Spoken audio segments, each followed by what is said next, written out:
Thanks for listening to the Lake Doctor Podcast. I'm your host, Susie Light, and I get to share some stories and talk about our beautiful lakes with my friend, Dr. Nate Bosch. Nate, you have a doctorate from the University of Michigan, is that correct? Yes, it's in limnology. It's like oceanography, only it's the study of freshwater aquatic systems. On this podcast, we'll dive into lake science. We're going to meet some folks who are passionate about our lakes just like we are, and we're going to have some fun together.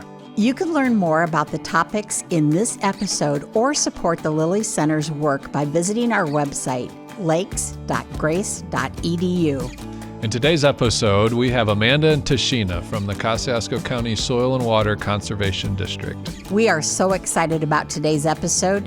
The doctor is in.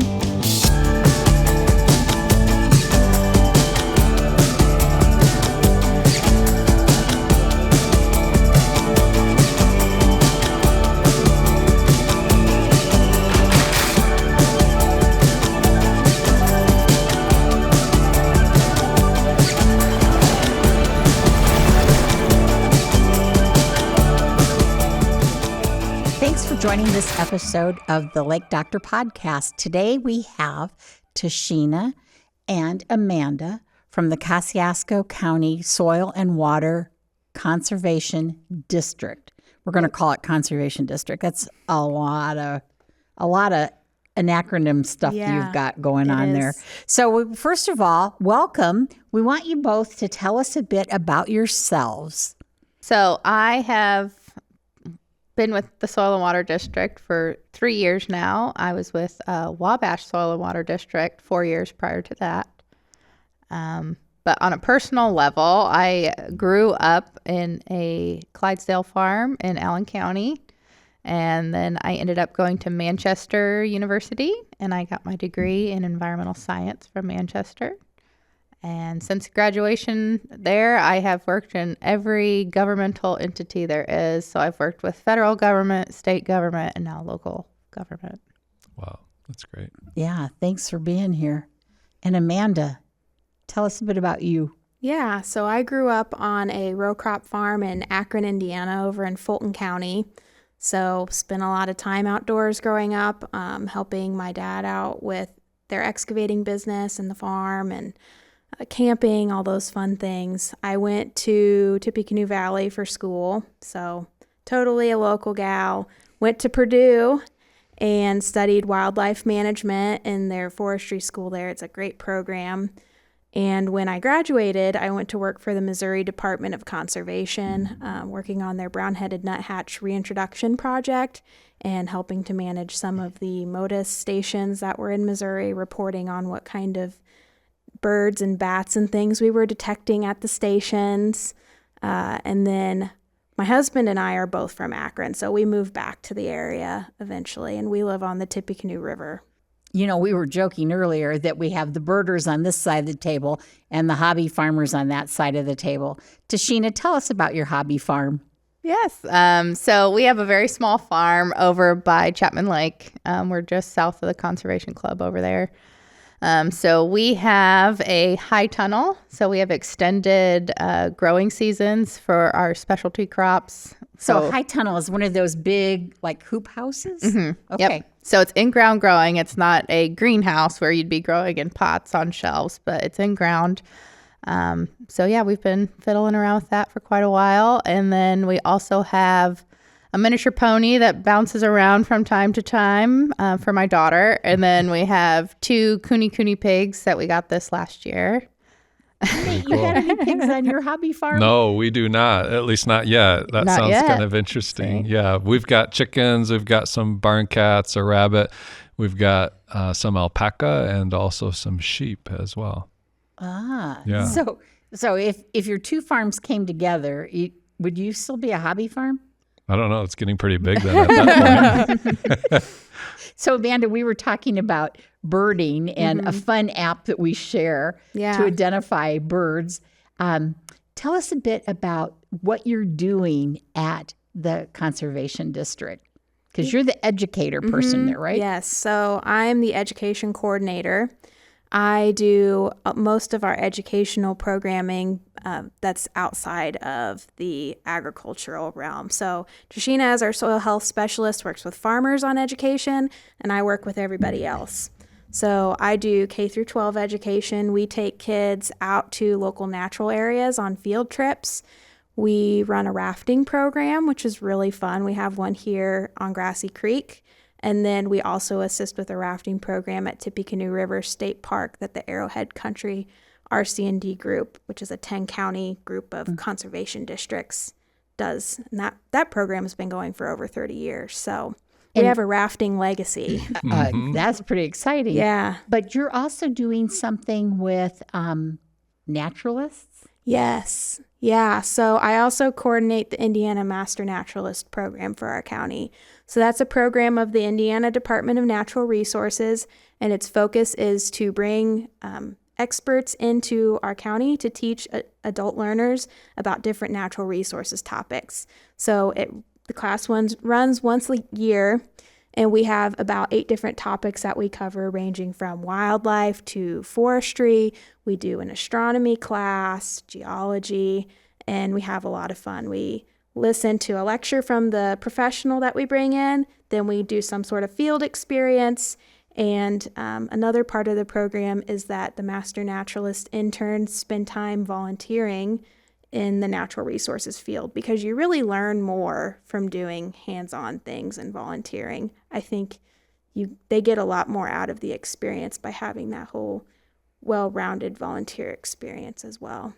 And Tashina, you work with farmers in our community around soil. Tell us a bit about that. Correct. So my title is the Soil Health Specialist, and it's a relatively new position. It just launched last year.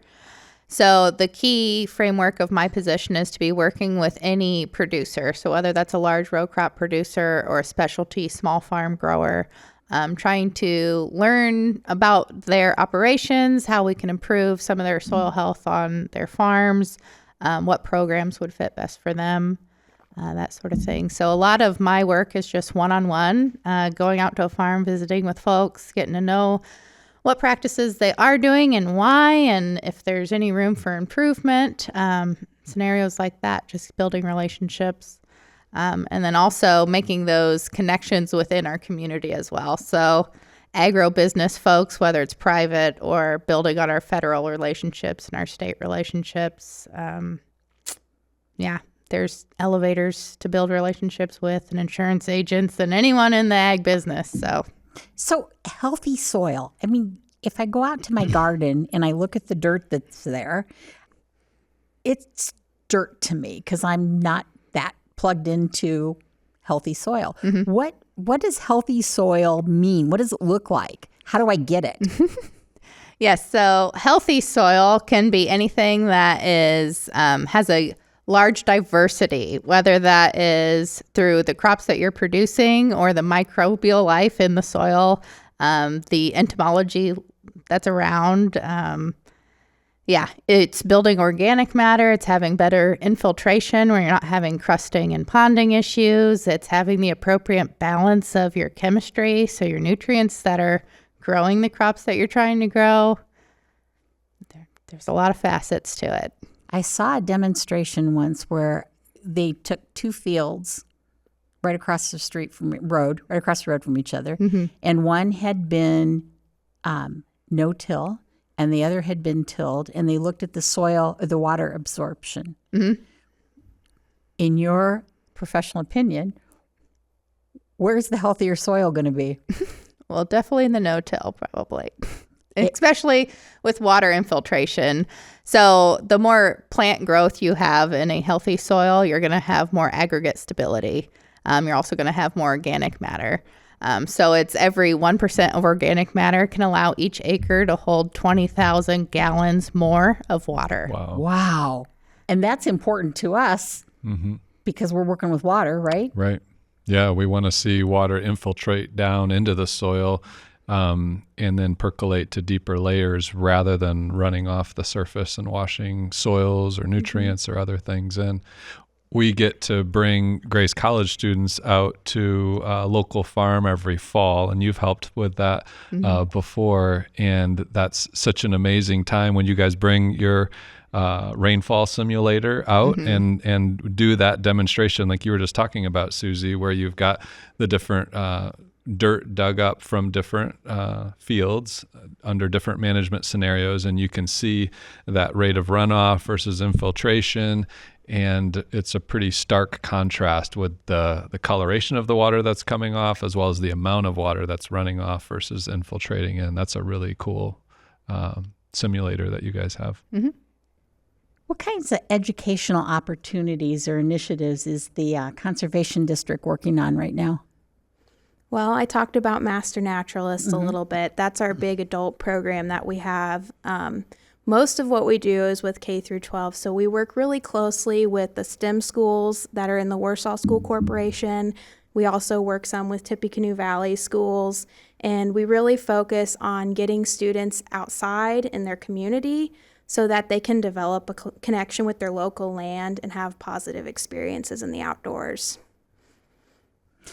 Any kind of educational programs for the ag producers in our community?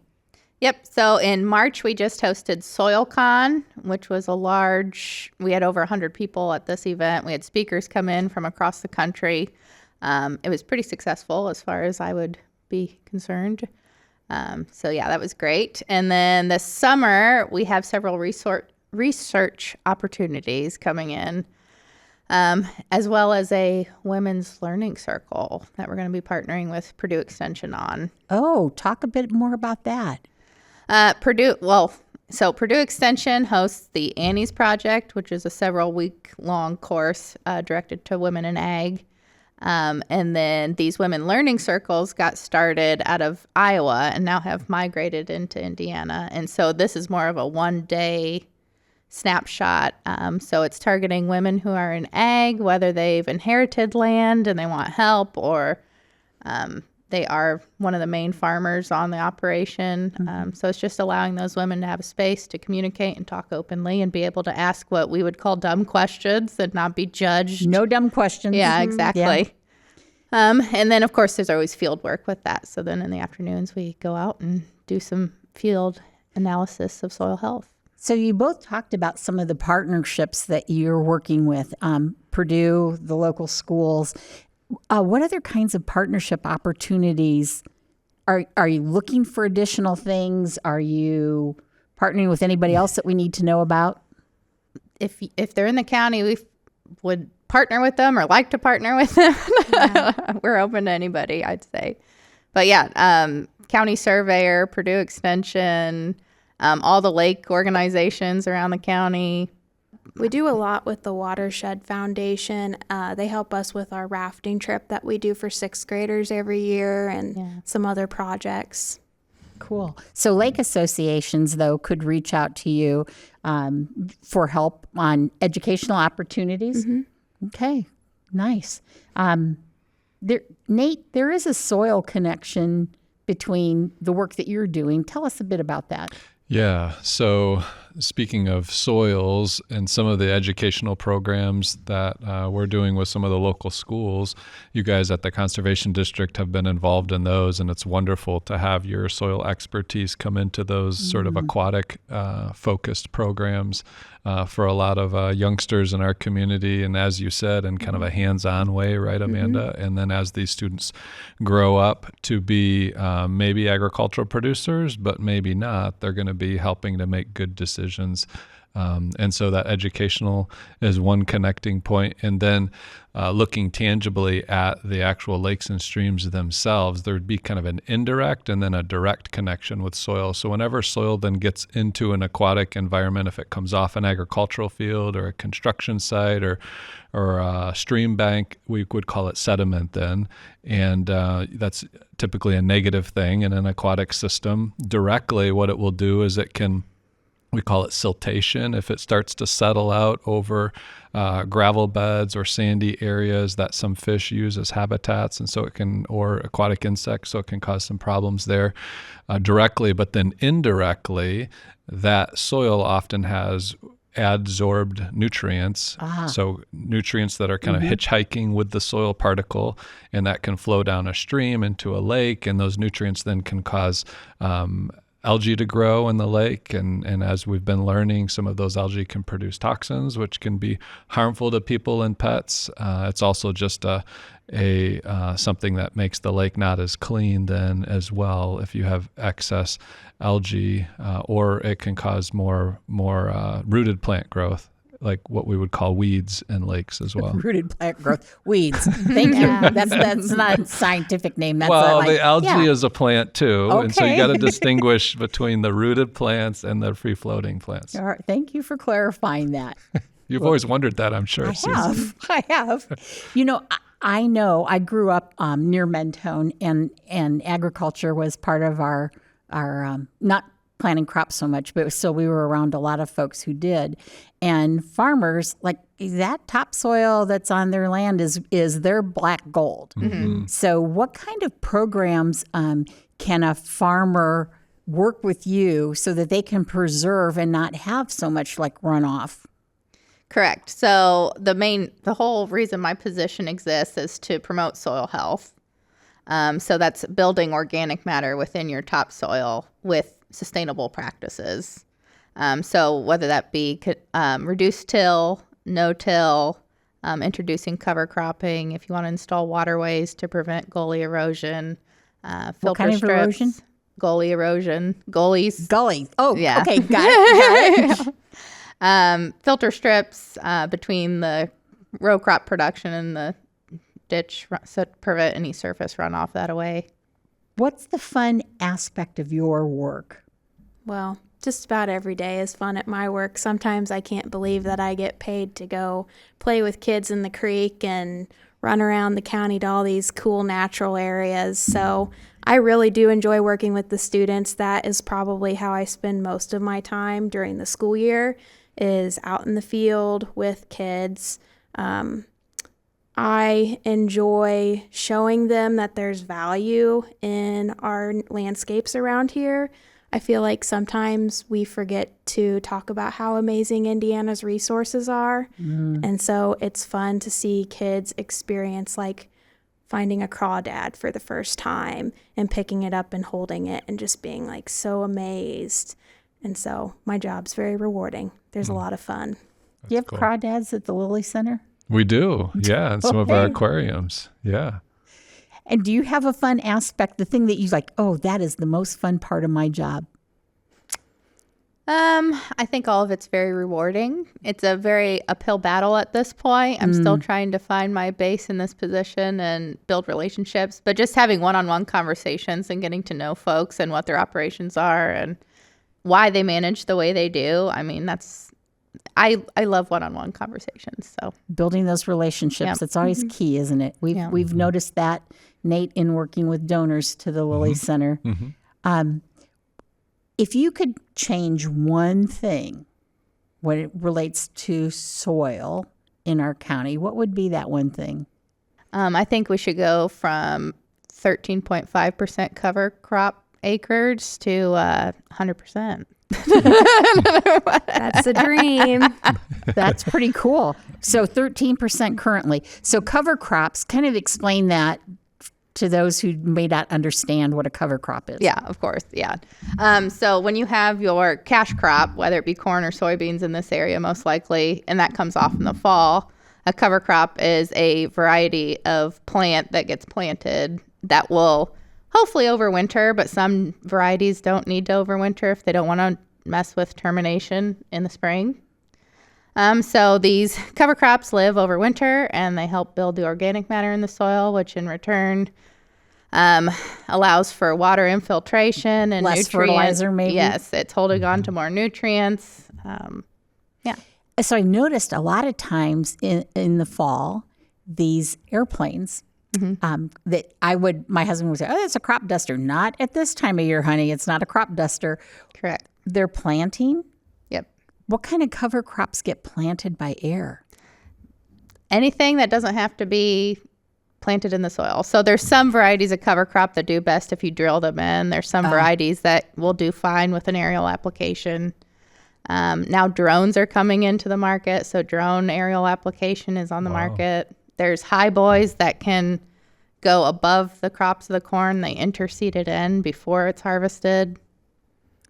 Interesting. There's a whole bunch of different methods. Technology is really playing a big key in agriculture now. How is it helping you? I think my position specifically, a lot of it is data-based. So to have the aerial imagery or the survey data that comes out or the research that comes out of tile drains or anything like that can be utilized for my role. Technology play a role with you? Well, sometimes I try to avoid technology when I'm on field trips with kids. We do it the good old-fashioned way and use our ears to listen for birds. And but there are some really great tools out there that I like to share with teachers. So like the Merlin Bird ID app we were talking about earlier is great at helping to identify birds by their song.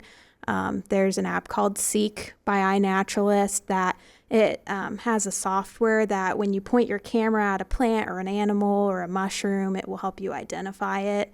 So those are things that I like to share with people to use on their own. Yeah, lots of cool tools. What is one thing you wish people in our community would know that the Conservation District does?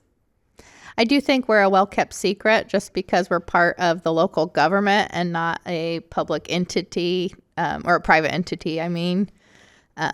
So, yeah, we don't have the biggest marketing crew or anything like that, but we do a lot of good work and we have a ton of programming and we partner on a lot of different things. So whether you're a private entity and you'd like to partner on anything conservation or water or soil related in the county, yeah, definitely reach out and see what we can do. Yeah.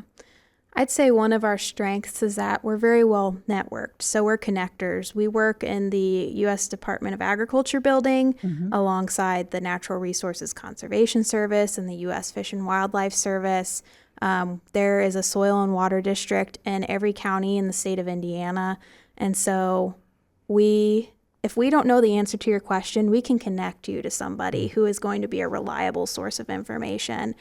So Tashina does a great job at connecting producers to pots of money. I can connect you to somebody who could help you with developing an educational program, or, I mean, we are able to point you in the right direction if we're not able to help you ourselves. Right. But we do have a lot of expertise in our office as well. So every community, every county served by a conservation district, does your funding come from the federal government or from county government? And do you have a board of directors? That is a great question. Conservation districts are very convoluted. So we are a subset of state government, but we receive a pot of money from the state, but we also, our salaries and most of what we do is from county tax. So we have tax dollars invested locally. We have state dollars invested. Like Amanda had mentioned, we are co-located with the USDA. So they actually fund like our computers and equipment and the roof over our head. So we have some federal data. Yeah, we share data. So we have federal dollars invested in us. We have state and local. Yeah. Wow. And our county government has really seen the value in investing in the conservation district, which isn't necessarily the case in every county in Indiana. So we're really fortunate that our people at the county are willing to spend money on conservation in our county. It is very unusual to have a staff of 4 people at a soil and water district. Most offices have 1 staff person. So we've kind of been asking what you can do for us as community. What can we do for you?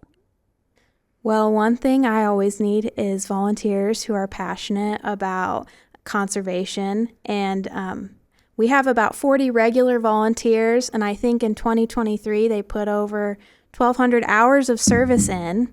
Most of our education programs are volunteer run. So I train up our volunteers in the instructional materials, and then I send them off, and they are working with the kids out in the field, and we have such a fun time. We also have volunteers who help us out in the office with planning events, mailing things out for us. We have some volunteers who collect soil samples for our urban soil health program. And so we could not do any of the work that we do without our volunteers. So that is one thing that you could do, is send volunteers our way if you know people who are passionate about conservation in their local community. So be an advocate, be a volunteer. Mm-hmm. And then along with our annual meeting each year, we also have corporate and affiliate sponsors that go along with that. So if you don't want to, or if you don't want to, if you don't have the time, physical capability, whatever, we take corporate sponsorships are $100 each, or affiliate sponsors are $30. And those funds get rolled right back into the programming that we do. Okay. And do you have a website? Kosciusko, swcd.org. Yeah. SWCD, Soil Water Conservation District. We love our acronyms. You can find a calendar of events. You can find information about signing up to volunteer. If you're a teacher and you're interested in our educational programs, there's a lot of pages that go over those options. If you'd like to enroll in Indiana Master Naturalist or sign up to get a soil sample, all of those things can be found on our website. Tashina, Amanda, thank you so very much for joining us today and sharing a bit about the Conservation District, one in every county in Indiana. Ours is stellar, apparently. Yay. Yeah. Yes, for We're sure. one of the best of the state. Yeah. Yeah, thank Don't you let them guys tell for you your work. otherwise. We did win an award last year from the State Conservation Association. So, yeah. Well, that's one thing we wish people knew about Yeah. more, right? Award-winning Yeah. Yep. Conservation Good work. District. Like Good I work. said, best kept Congratulations. secret. Well, thank you for joining us. Thank you for listening to the Lake Doctor podcast. Stay tuned. We have an exciting segment coming up.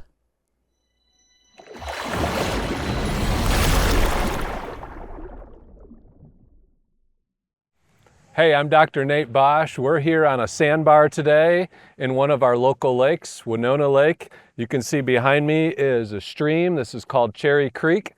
And as Cherry Creek flows out into this lake, we start to get sediment getting deposited, which has created this sandbar. So let's talk a little bit about how that happens. So right now, this stream is flowing at about 30 gallons per second, not a whole lot. But under the right conditions, maybe a big rainstorm, thunderstorm in the summertime, maybe a snowmelt event in the wintertime, that amount of water could be 10 times what it is right now. And rather than being fairly clear like it is right now, it's going to have a chocolate milk brown coloration to it. And that chocolate milk color means there's a lot of sediment that's in the water. As that water starts to come out here towards the lake, it's going to slow down as it enters the lake. And as the water slows down, it can no longer hold on to that sediment like it was before. So what happens to the sediment?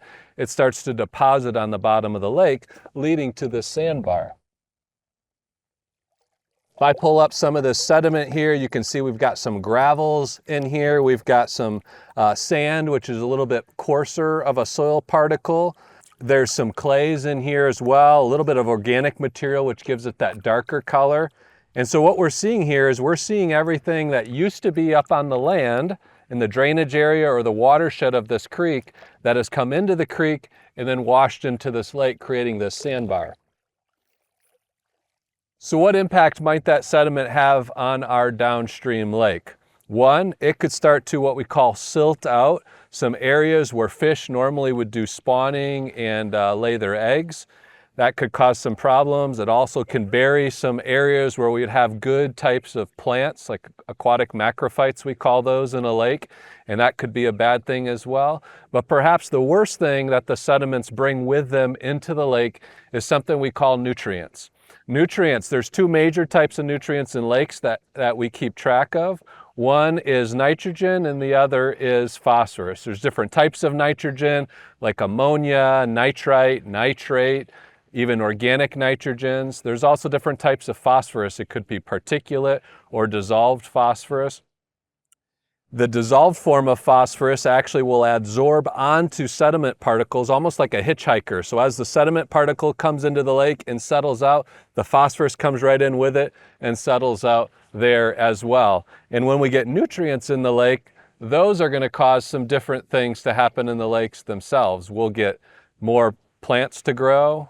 We'll get algae to grow, which makes up the base of the food chain in our lakes.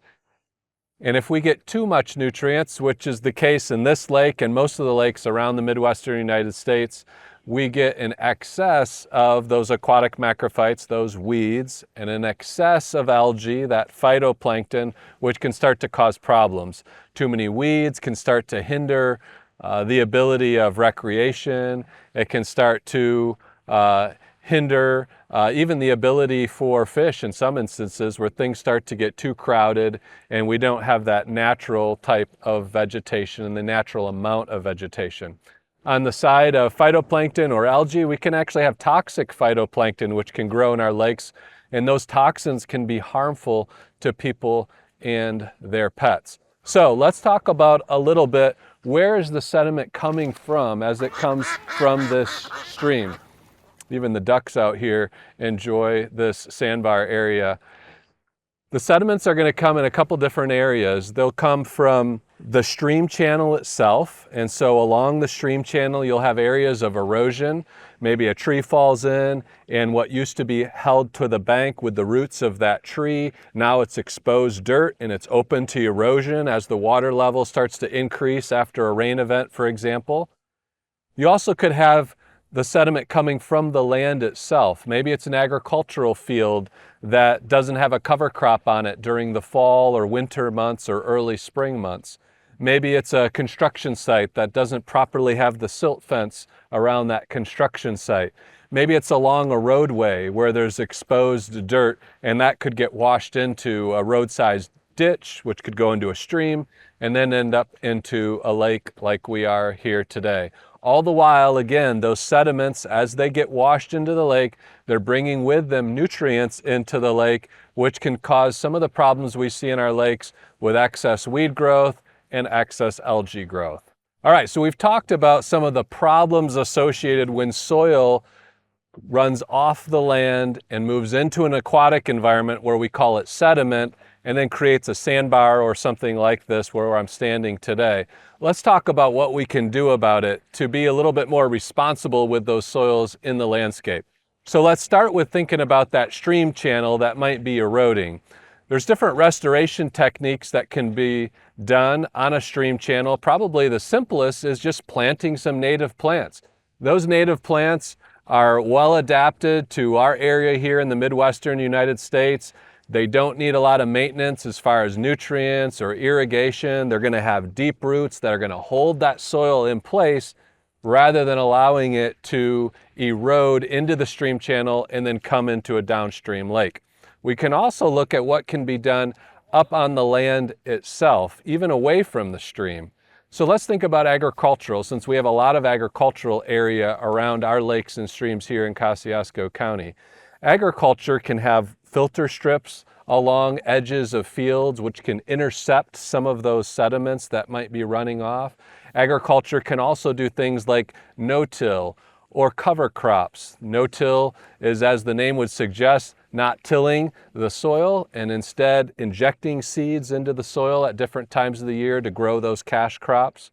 We also can have cover crops which hold onto the soil in those off times of the year, late in the fall, also into the winter and early spring times, and help hold onto those soils again to help cut down on the erosion.